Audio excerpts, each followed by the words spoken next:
Welcome to the Truthstream Podcast Network with your host, Dr. Stephen Phinney. We are honored to have you join us today. Ignite your walk with God through Truthstream, where Christ, culture, and Creator converge to awaken authentic faith. Each episode explores the breathtaking reality of Yeshua's indwelling life, revealing how the Holy Spirit transforms identity, reshapes culture, and empowers believers to live victoriously from the inside out. Through dynamic conversations, rich biblical insight, and guests who carry genuine spiritual depth, this podcast invites listeners into a deeper experience of the life of Christ at work within them. Join Dr. Stephen Phinney and his guests on the Truthstream Podcast Network and step into a transformation that doesn't merely inform, it ignites. Let's dive in. Meet today's guest.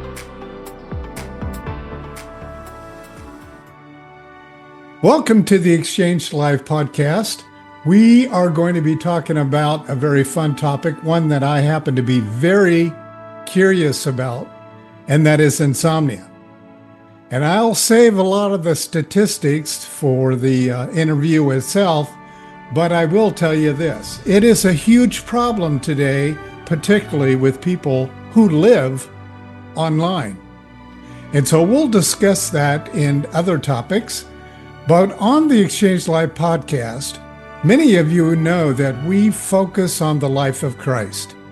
And this is a perfect topic when it comes to a very practical way of how faith integrates into this particular topic. So today we have with us Dr. Benjamin Long, and I met him through one of my favorite online platforms, Podmatch. And we are going to be fast friends, hopefully. If not, I'm going to lose sleep over it. But I want to welcome you to our podcast. And I just pray that God uses this particular episode to really minister to a lot of people. So, Benjamin, thank you for being with us today. Absolutely. Well, thank you so much for that intro. And I'm excited to be here, Dr. Phinney, and just thankful for this invitation.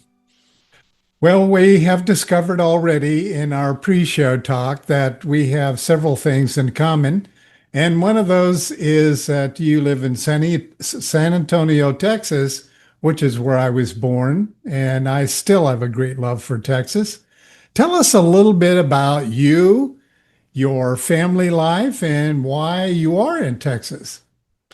Yeah, so I am a sleep medicine physician. Most of my practice prior to this point has been in active duty and the U.S. Air Force. And so that's really what brought me to San Antonio. I can claim Texan because I was born in Texas, so it's on my birth certificate. So I can at least say that. I was born up in the Dallas-Fort Worth area. And my dad was military as well, so we moved around a little bit. And then as far as like influences into my career, I just tell people that I kind of mushed together my grandfather and my dad because my grandfather was a pediatrician and my dad was in the military. So I just kind of push them together, and that's kind of the career that I have made for myself. That is awesome. Yeah. So do you have a wife, children, or are you single? Or Yeah. So my beautiful wife, Sydney, we have been married since 2013. I don't try and say how long. I just know it's 2013. That never changes. So I don't get into trouble. Yeah, that is smart. And then we have one son, Oliver, who's 10 years old. And just very blessed, very thankful for them in my life. You know, I'm curious, what led you to go into this particular field and specialty? Yeah, I think sleep medicine is this really cool area within medicine in that everybody sleeps. And so when I happened to rotate in the sleep medicine clinic, it was really cool from just multiple disciplines that I had some people who were coming from neurology, from family medicine, from pulmonary critical care, from ear, nose, and throat doctors. And so it's this really kind of collaborative environment, I think, is one thing. And then kind of going out from there, any physician within any subspecialty, I can kind of talk to them about sleep, and sleep is going to have some specific thing, whether you're a cardiologist or a gastroenterologist or a neurologist or primary care physician. It kind of has this interesting reach into all the different areas of medicine. So I think that's one of the major things that drew me to it, was how collaborative and interesting it was for me. But then also just being able to walk alongside people as they're experiencing their insomnia and the sleepless night. And I just found it really fulfilling to be able to kind of sit with them, listen to their stories, and just kind of walk alongside them in that journey. So, getting to the meat of the whole idea of most people's worldview when it comes to their sleep, you don't hear people talking about it that much. Mm-hmm. And talk to us a little bit more in regard to that worldview, and kind of open the door for us to have a discussion about how faith can and most likely will apply to this particular problem. Absolutely. With the concept of worldview, there's a lot of that it's easy for us to kind of like take for granted. If you like zoom out and think about a worldview is just describing the universe and this world that we find ourselves in. And it's kind of like those questions of like, what is this place? How did we get here? What's wrong with this place? kind of a thing.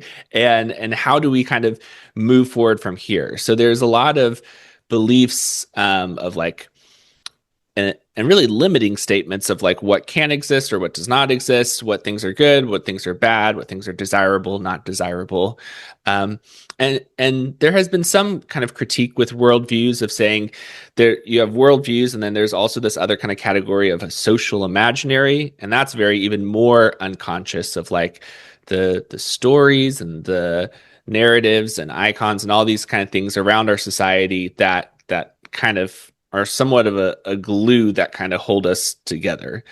And so all of these things, us as Americans, we just kind of live in, and that impacts how we think about sleep as well as when we don't get sleep.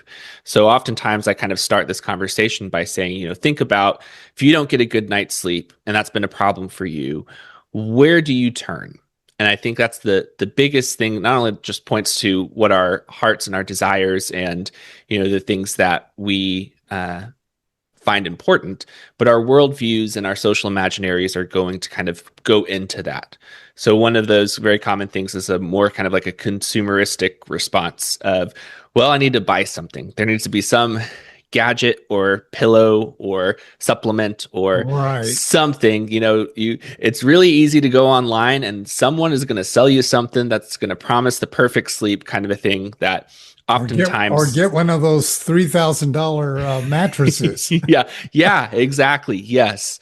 And that's some of the first questions I get often when I tell people I'm a sleep physician is, what do you think about magnesium? What do you think? What's the best kind of mattress? What's the best sleeping position for me? What's the best this or that? And I think that reveals that kind of consumer impulse a little bit that we have of, well, if there's something wrong with my sleep, then I need to buy something or add something to my sleep routine in order for it to be better. Another very common kind of worldview is really this very kind of scientistic or naturalist kind of worldview of it's just my biology. It's just, let me learn about the sleep science, what's going on in the brain, and then that's going to help me kind of figure out how I'm going to get the sleep that I need.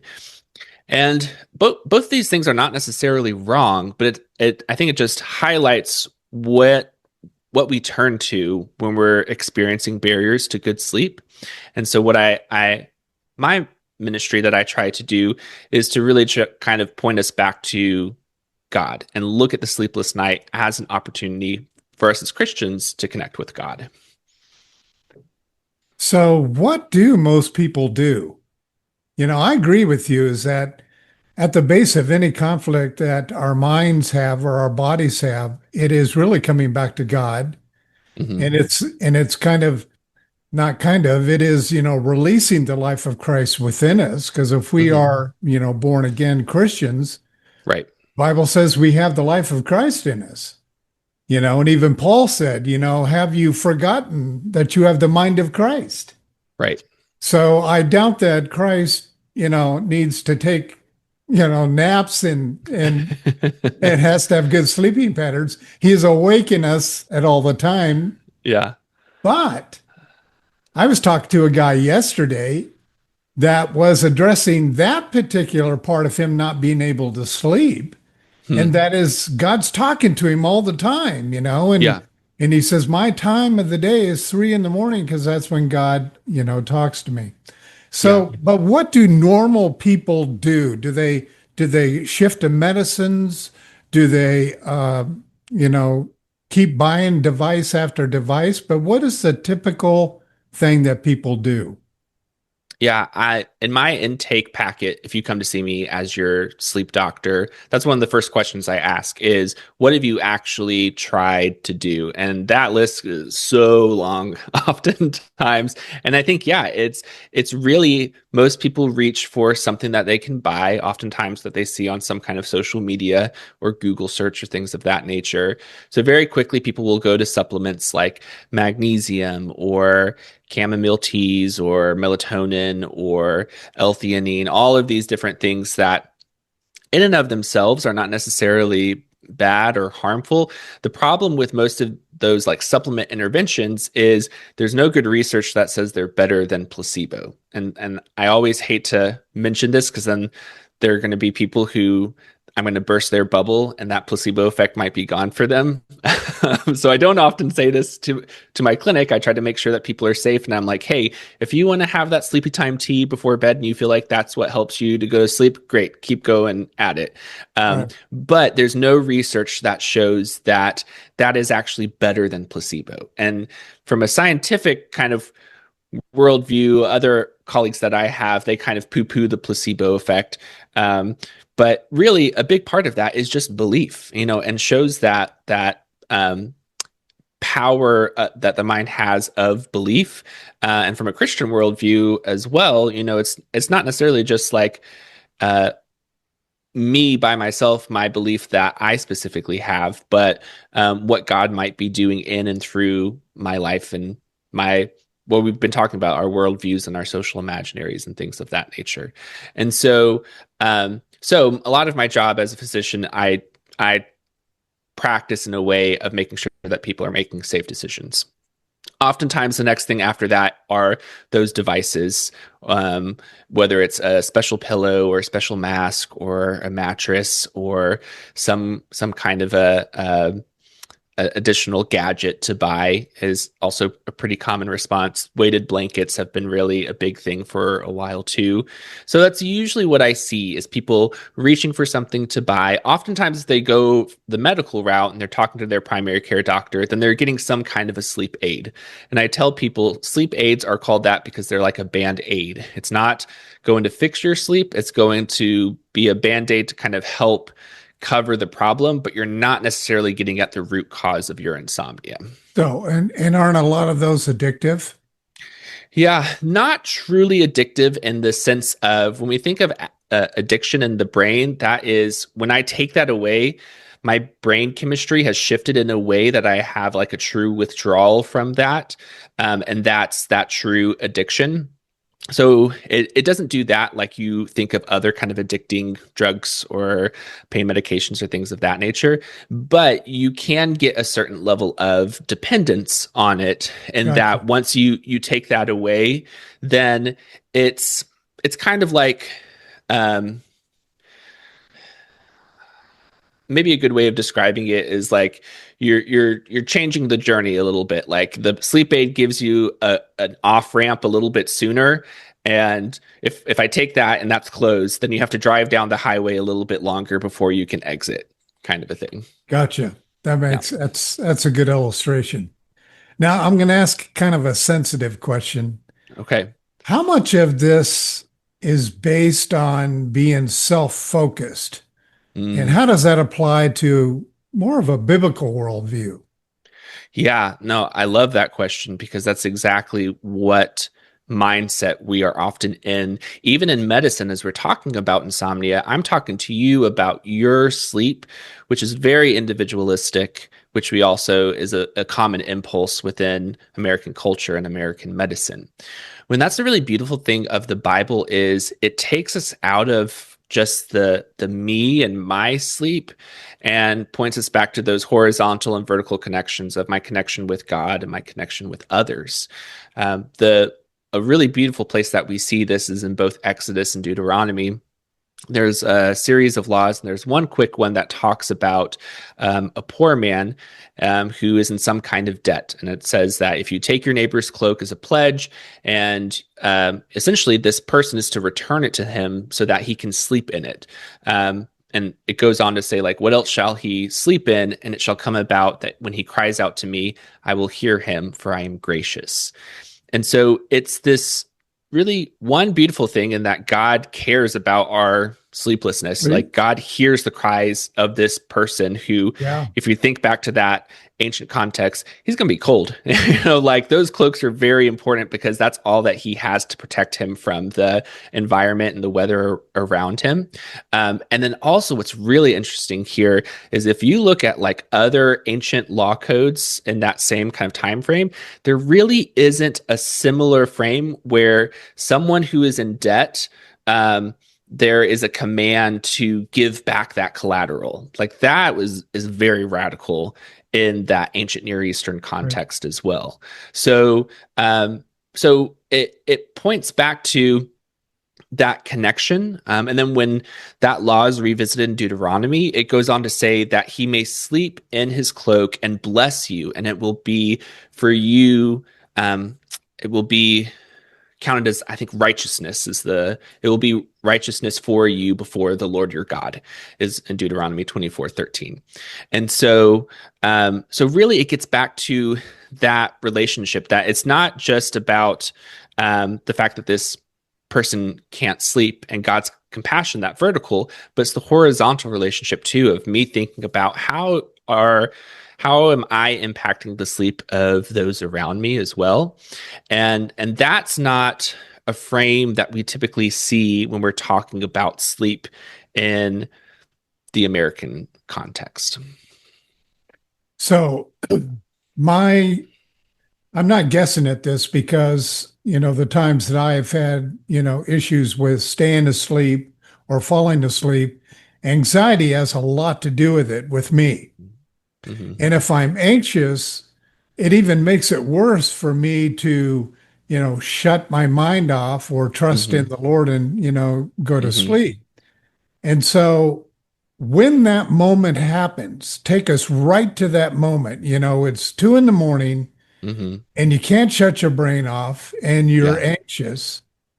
And I personally believe, as a believer, that when the Bible says, be anxious for nothing, but in everything through prayer and supplication, make your requests known.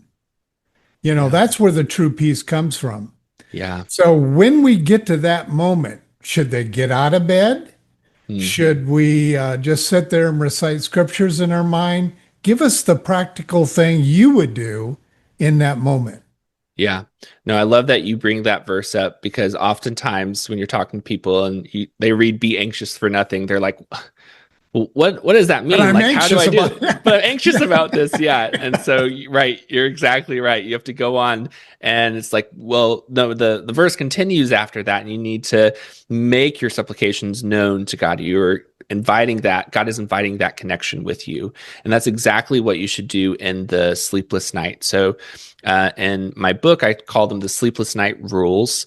Even though they're called rules, there's some sections that you can kind of bend a little bit, but in general, think of them as guardrails on that highway on your journey of these are the parameters that you need to be in. So if you're in that moment where you are just like worrying about whatever, it's 2 a.m., you can't fall asleep. Yes, absolutely. Get out of bed is kind of the first step that you need to do.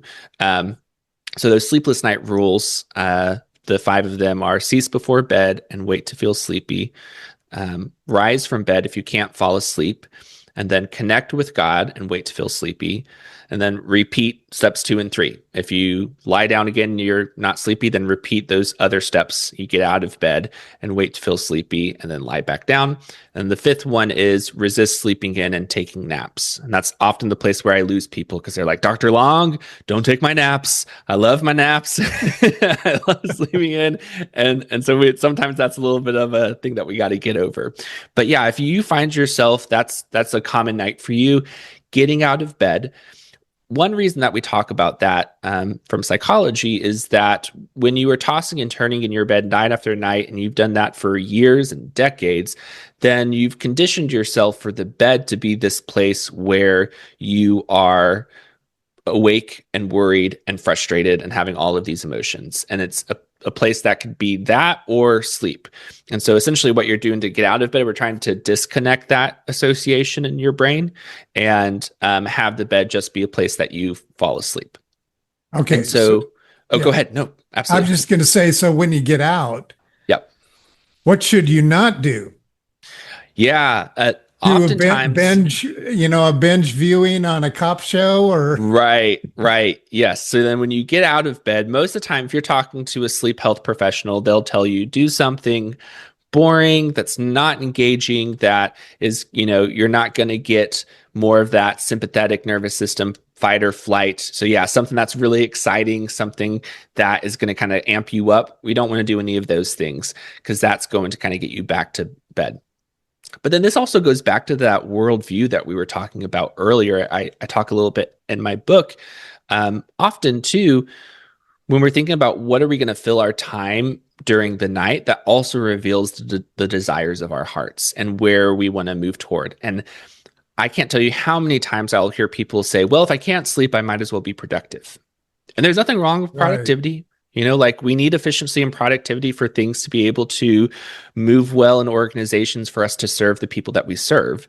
But there is a difference between that and me having such a high value on productivity that I can't connect. I can't rest. I can't spend that time with the Lord. And so, I tell people, like, there's nothing wrong with paying bills or folding socks or doing dishes, doing any of those things until you start feeling sleepy. But if that in and of itself is a barrier for you to be able to connect with God, that's something you as a Christian, you need to think about and reflect on and invite the Holy Spirit to move. And I would think that, keeping apples with apples and oranges with oranges is that when you get up, and the reason why you were having a problem sleeping was because you were anxious about something. Yeah. Or even anxious about not being able to sleep, is that when you get out of bed, go to the one who addresses specifically that issue of being anxious for nothing. And of course, a part of that verse, as both you and I know, is that the commission is to go into prayer. Yep. It's to pray. And so that's what I've encouraged, myself, as well as my wife and different people that we have talked to, because you're the doctor on the medicine side of this, and I'm the doctor on the side of the counselor part of this. And I have had to think through all this stuff. I've had to remind myself when I get out of bed at 3 a.m. that keep the apples with the apples. Yeah. I need to address the anxiety issue. Yep. And prayer is a perfect way to do that. Yeah. An easy thing that, if you are hesitant to think that anxiety is the barrier, this is often something that I talk about with the men that I work with, because as men, we hate to label ourselves with anxiety or catastrophizing or a lot of some of those mental health terms.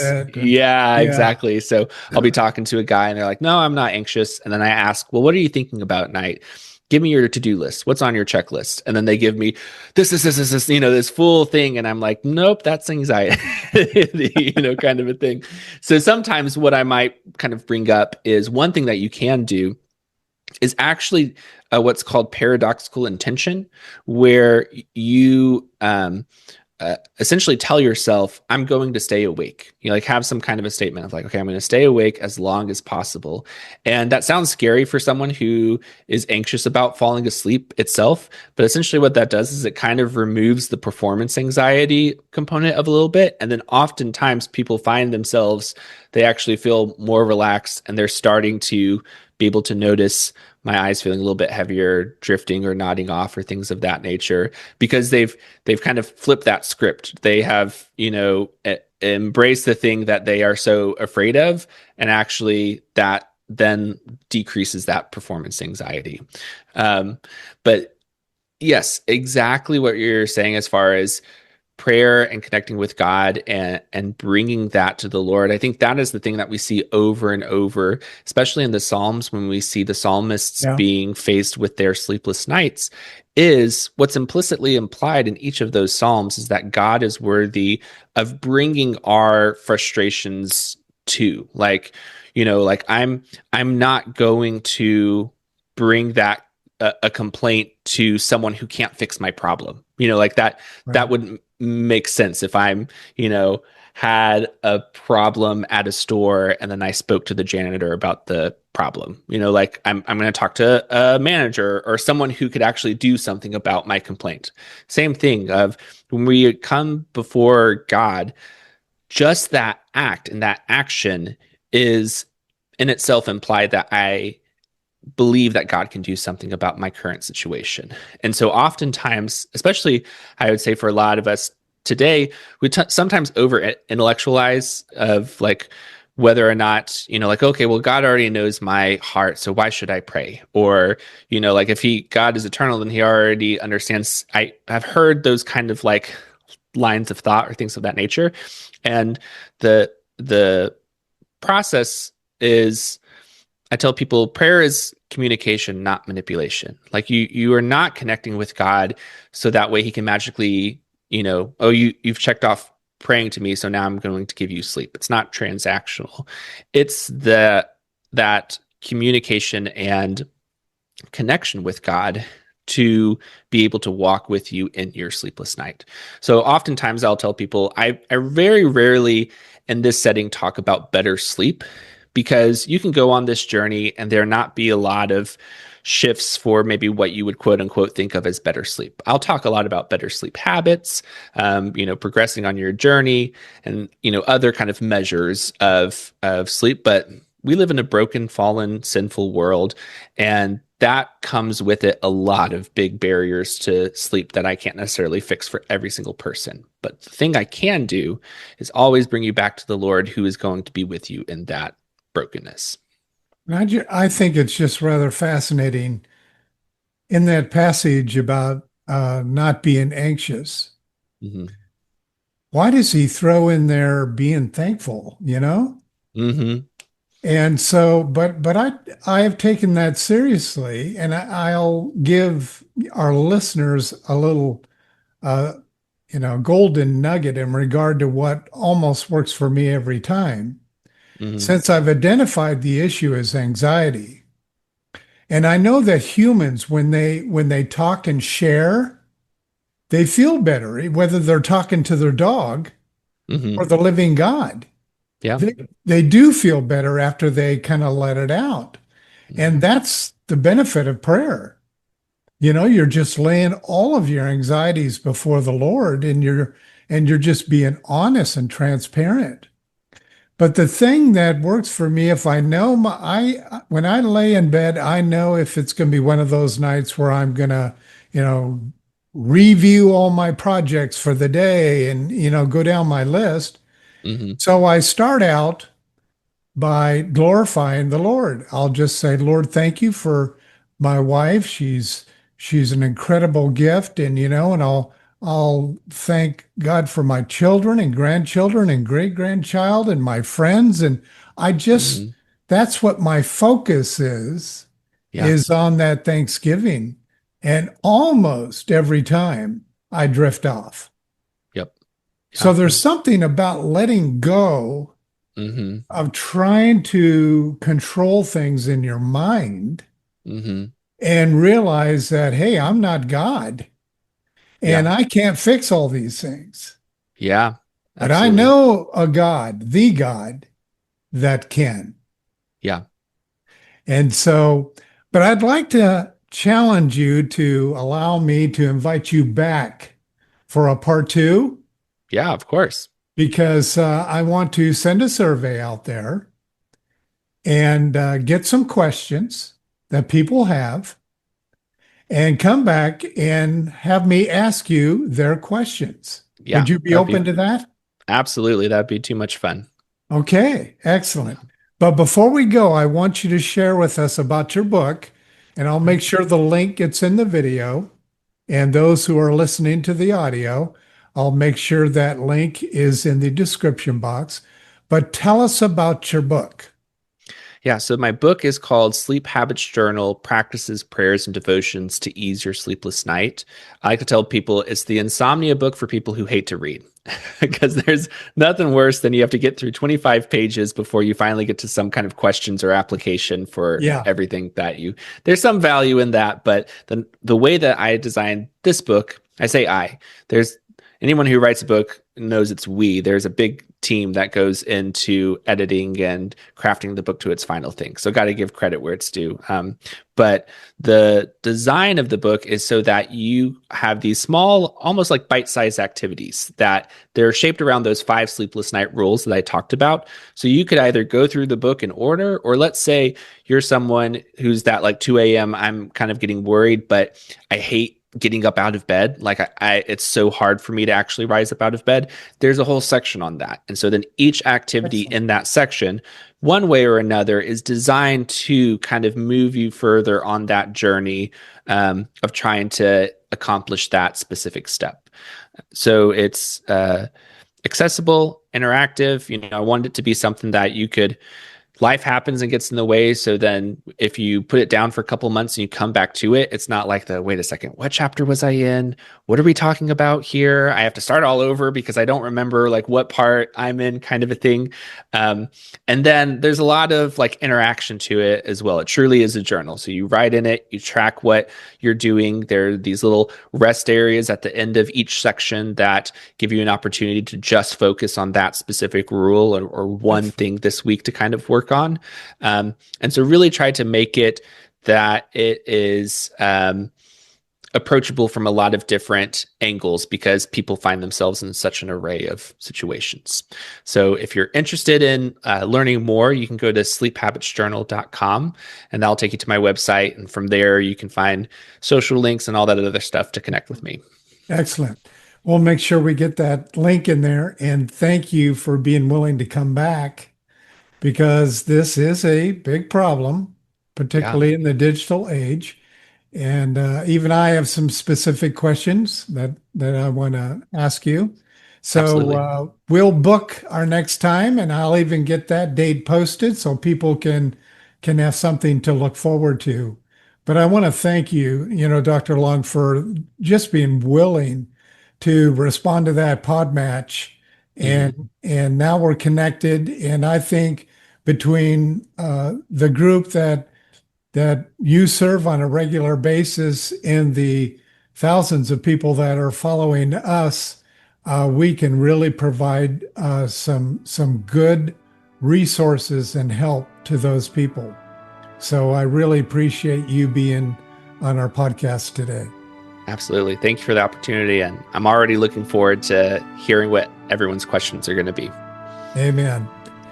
You've been listening to the Exchange Live podcast, and this is a podcast that focuses on the believer's identity in Christ.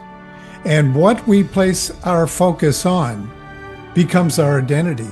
And today's topic is a perfect example of that. So we invite you to come back and listen to part 2, and we will get that announcement out to you as soon as we can. Until next time. As we close today's episode of the Exchanged Life podcast, we invite you to carry this message beyond your earbuds. If this conversation stirred your spirit, challenged your thinking, or deepened your walk with Christ, don't keep it to yourself. Share it with your family, your friends, your church community. The indwelling life of Yeshua is too powerful to stay private. Let this podcast be a spark that ignites deeper conversations and awakens hearts to the truth of the exchanged life. Until next time, stay anchored, stay surrendered, and keep living from the life within. Our ministry hosts thousands of resources at iomamerica.net. Until next time,